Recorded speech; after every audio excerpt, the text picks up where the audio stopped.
अस्सलाम वालेकुम, मैं हूं दिन इम्तियाज़ और आप देख रहे हैं तख्ती ऑनलाइन। आज हम बात करने जा रहे हैं उस वीडियो गेम के बारे में जो बच्चों को हर स्कूल में, हर कॉलेज में, हर घर में खिलानी चाहिए।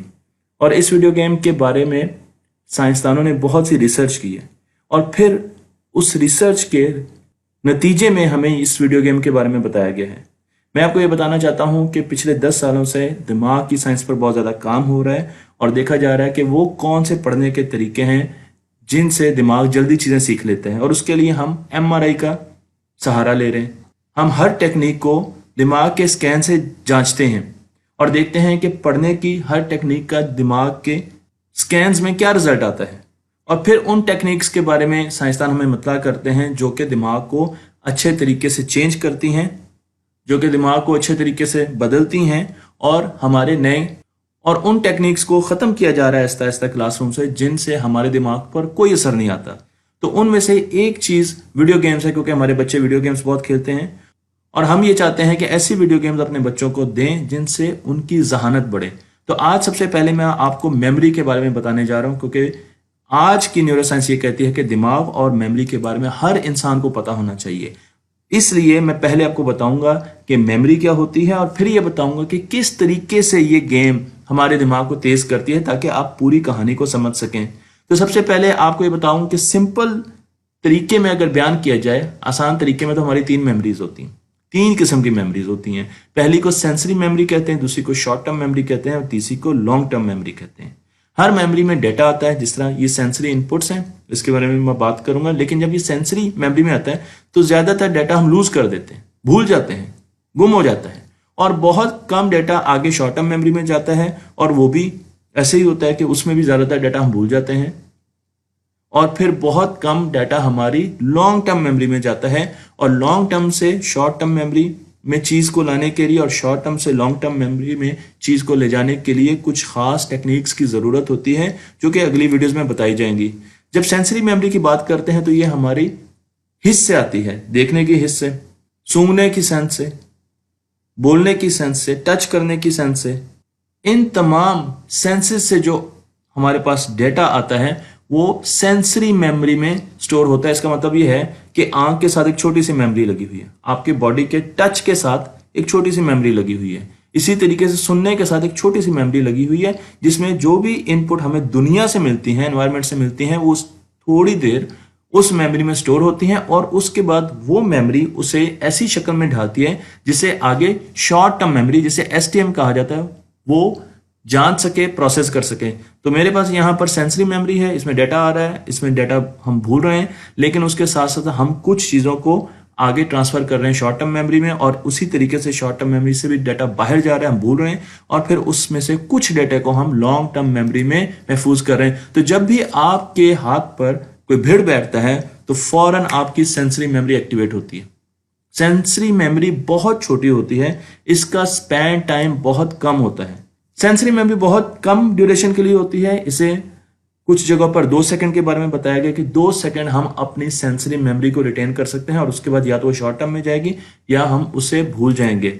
और फिर इसी तरीके से हमारे पास शॉर्ट टर्म मेमोरी होती है। जब सेंसरी मेमोरी से डेटा शॉर्ट टर्म मेमोरी में आता है तो उसे हमें 30 सेकंड तक अपने पास रिटेन रख सकते हैं और उसके बाद या तो हमने उसको भूलना है या फिर हमने उसे लॉन्ग टर्म मेमोरी में लेके जाना है। और लॉन्ग टर्म मेमोरी में वो डेटा महफूज रह सकता है। अगर हमने उसको अच्छे तरीके से सेव कर लिया तो हम सालों साल के बाद भी उस मेमोरी को, उस डेटा को रिट्रीव कर सकते हैं। तो मैं आपको आसानी के लिए एग्जांपल देता हूं कि हमारे घर में एक लाइब्रेरी है, ये लॉन्ग टर्म मेमोरी है।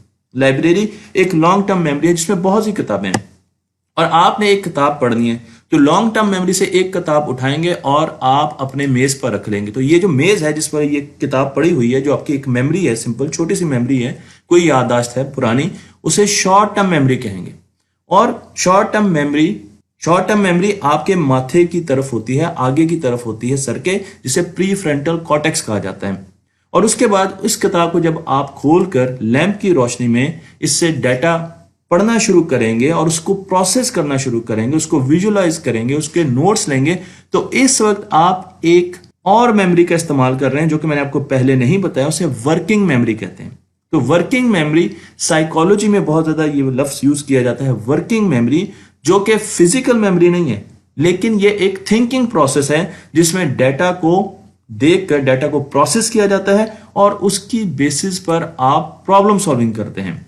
वर्किंग मेमोरी बहुत शॉर्ट मेमोरी होती है, इसे मैं WM कहूंगा, और इसमें आप 7 आइटम स्टोर कर सकते हैं, +-2 यानी 5 से 9 तक आप आइटम स्टोर कर सकते हैं। लेकिन अब कई ऐसी टेक्निक्स आ चुकी हैं जिनसे आप इसकी कैपेसिटी बढ़ा सकते हैं। ये 7 से आप 11-12 तक भी पहुंच सकते हैं अगर आप आइटम स्टोर करना चाहते हैं। और ऐसी ही एक टेक्निक के बारे में मैं आपको बताने जा रहा हूं।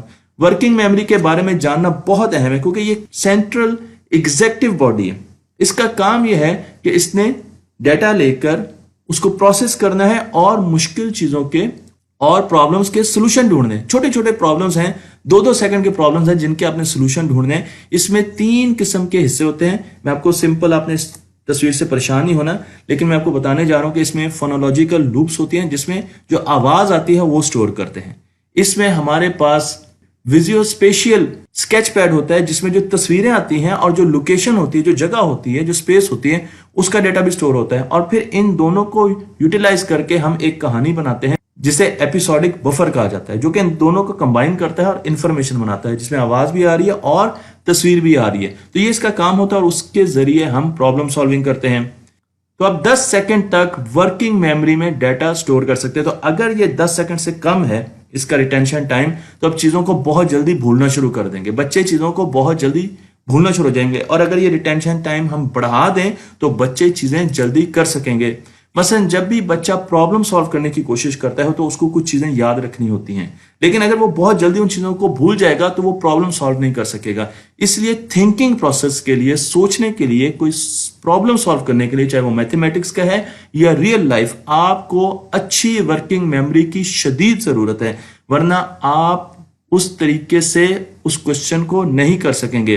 वर्किंग मेमोरी पे जितनी भी रिसर्च हुई है तो उसे पता चला है कि अगर किसी बच्चे की वर्किंग मेमोरी अपनी कैपेसिटी पर काम नहीं करी, जिसकी बहुत सी वजूहात हो सकती हैं, उसे दिमागी बीमारी भी हो सकती है। और ये एक नॉर्मल प्रोसेस भी है कि हमारे बच्चों की वर्किंग मेमोरी छोटी है, क्योंकि इसमें कई मरतबा बाय बर्थ भी वर्किंग मेमोरी छोटी होती है। तो अमूमन हमारे बच्चों में वर्किंग मेमोरी को इंप्रूव किया जा सकता है, लेकिन इसके साथ साथ डिसलेक्सिया और ADHD बीमारियों में भी वर्किंग मेमोरी मुतासर होती है। तो अगर आपके बच्चे की खुदा न खास्ता वर्किंग मेमोरी की कैपेसिटी कम है तो इसका मतलब यह है कि वो मैथमेटिक्स और रीडिंग में सबसे ज्यादा सफर करेगा। उसे पढ़ना नहीं आएगा, फ्लुएंसी के साथ वो चीज पढ़ नहीं सकेगा। आप मैथमेटिक्स के उसको क्वेश्चन देंगे 4+3, तो वो पूछेगा 4 में क्या जमा करना था मैडम, तो उसको चीजें भूलना शुरू हो जाएंगी।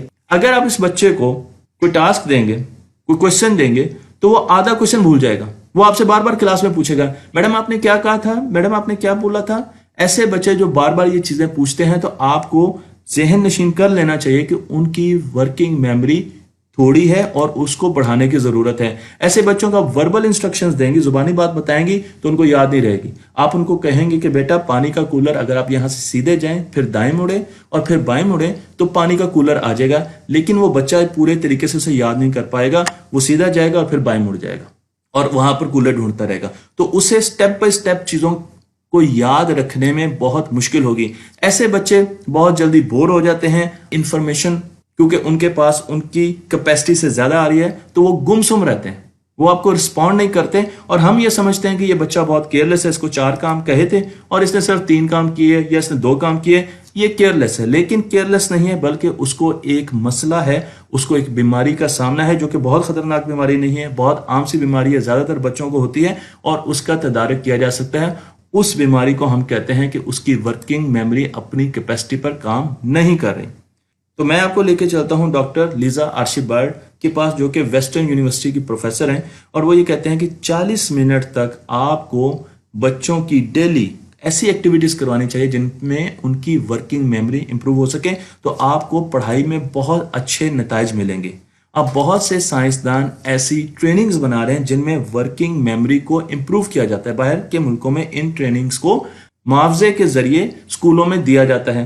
और मैं आपको यहाँ पे साइंटिफिक अमेरिकन, जो कि बहुत ही रिप्यूटेड जरीदा है अमेरिका का, उसका आपको एक रेफरेंस दे रहा हूं जिसमें आप देख सकते हैं कि वो वर्किंग मेमोरी ट्रेनिंग के डिफेंस में बात कर रहा है। सिर्फ साइंटिफिक अमेरिकन ही नहीं, ऐसी बहुत सी किताबें लिखी गई हैं जिनमें ऐसी एक्टिविटीज के बारे में बात की जा रही है जिनसे बच्चों की वर्किंग मेमोरी स्कूल में इंप्रूव हो सकती है, घर में इंप्रूव हो सकती है। और अगर वो इंप्रूव करेंगे तो उनका IQ इंप्रूव होगा और वो ज्यादा डाटा प्रोसेस कर सकेंगे और वो जल्दी क्वेश्चंस को सॉल्व कर सकेंगे, प्रॉब्लम्स को सॉल्व कर सकेंगे। तो आपको बहुत सी ऐसी बुक्स का रेफरेंस मैं यहां पर दे रहा हूं। आप देख सकते हैं कि इन बुक्स का सिर्फ एक मौजू है और वो मौजू ये कि हमने वर्किंग मेमोरी को कैसे बढ़ाना है, और इनके राइटर्स भी आप देख सकते हैं। तो आप इनको यूट्यूब पर जाकर सर्च भी कर सकते हैं। अब मैं आता हूं उस गेम की तरफ जिसकी वजह से, जिस पर बहुत से साइंसदानों ने रिसर्च की।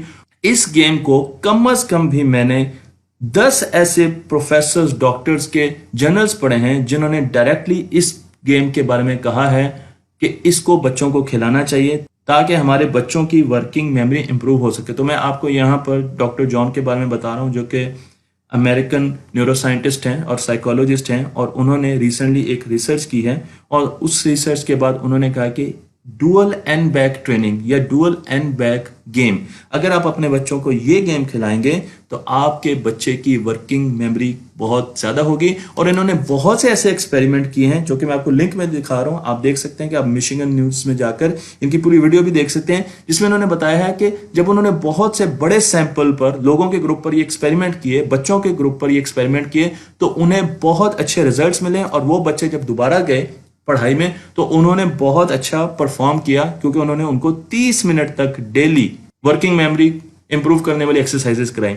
यहां पर मैं आपको जॉन्स हॉपकिंस यूनिवर्सिटी का रेफरेंस भी दे रहा हूं। आप इनकी वेबसाइट पर भी जाके देख सकते हैं और आप इस वीडियो को भी देख सकते हैं और इनकी रिसर्च को भी पढ़ सकते हैं, जिसमें इन्होंने बताया है कि मेमोरी को बूस्ट करने के लिए एक सिंपल गेम है जिसे मैंने आपको अभी बताया है, डुअल एंड बैक गेम कहते हैं, और उसके जरिए आपकी वर्किंग मेमोरी बहुत ज्यादा इंप्रूव करती है। तो अगर आप ये गेम लैपटॉप पर खेलना चाहते हैं तो आप humanbenchmark.com पर जा सकते हैं और वहां पर आप इस गेम को खेल सकते हैं। लेकिन आप एंड्रॉयड पर भी जा सकते हैं और गूगल एप्लीकेशन स्टोर में आपको ये गेम बहुत नजर आएगी। तो इस गेम को डुअल एन बैक का मतलब ये है कि आप एन की जगह कोई भी नंबर लगा सकते हैं। मसलन आप डुअल 1 बैक भी कर सकते हैं, डुअल 3 बैक, जो कि बहुत टफ होगी। लेकिन मैं आपको इस गेम के बारे में थोड़ा सा बताता हूं ताकि आपको मुश्किल ना आए बच्चों को खिलाने में। तो मेरे पास एक पूरे, ये देखें, ये 9 डब्बे हैं, इनमें एक स्क्वायर है और नीचे मेरे पास साउंड है और पोजीशन है। तो यहां पर अगर एक डब्बा आता है नीले रंग का और आवाज आएगी, कोई भी आवाज आएगी, ए आ सकती है, जेड आ सकता है, डी आ सकती है, किसी अल्फाबेट की आवाज आएगी आपको। अगर ए आया तो आपने इंतजार करना है और उसके बाद आपने देखना है कि अब आगे आपने देखा डब्बा नई जगह पर है और साउंड भी नया, बी। उसके बाद अगर ये डब्बा यहां पर आता है और साथ वही एक छोड़ के पिछला वर्ड, बी नहीं याद करना, पिछला वर्ड नहीं, एक छोड़ के पिछला, इसलिए इसे डुअल बैक गेम कहते हैं। वो साउंड अगर उसने रिपीट किया तो आपने फौरन साउंड को क्लिक करना है, क्योंकि इसने पहले ए किया था। मैं आपको दोबारा दिखाता हूं, यहां पर ए पहला स्टेप, दूसरा स्टेप इसने बी किया, तो इसने ना तो वो पोजीशन ली और ना ही वो साउंड लिया, नई साउंड और नई पोजीशन। और तीसरे में जाकर इसने पोजीशन तो नहीं ले ली, रिपीट नहीं की, लेकिन साउंड रिपीट किया। तो आपने फौरन साउंड पर आना है और कहना है कि इसने पिछला, एक छोड़कर पिछला साउंड रिपीट किया है, और वो आपको एक स्कोर दे देगा। इसी तरीके से अब आपने यहां पर देखना ये ए है, अब ये यहां पर एफ पर गया। अब ना तो साउंड रिपीट हुआ, क्योंकि इससे पिछला साउंड जो था वो बी था। देखें, इससे पीछे था ए, लेकिन उससे पिछला क्या था, एक छोड़ के बी था। तो अब यहां पर एफ आया, एफ ना तो बी है और ना ही उस लोकेशन पे, तो आप कुछ नहीं करेंगे। लेकिन जैसे मैंने आगे किया तो अब क्या हुआ, यहां पर इसने कहा जेड, लेकिन मुझे पता है कि ये पोजीशन ये पहले भी यूज कर चुका है, एक छोड़ के पिछली पोजीशन में यही पोजीशन यूज की थी इसने ए के लिए। तो मैं फौरन पोजीशन दबाऊंगा कि पोजीशन दोबारा रिपीट हो रही है, साउंड नहीं रिपीट हो रहा। मैं आपको दोबारा दिखाता हूं, पीछे चलते हैं। जेड, यहां पर एफ था एक छोड़कर, और यहां पर क्या था, ए, वही पोजीशन थी ना।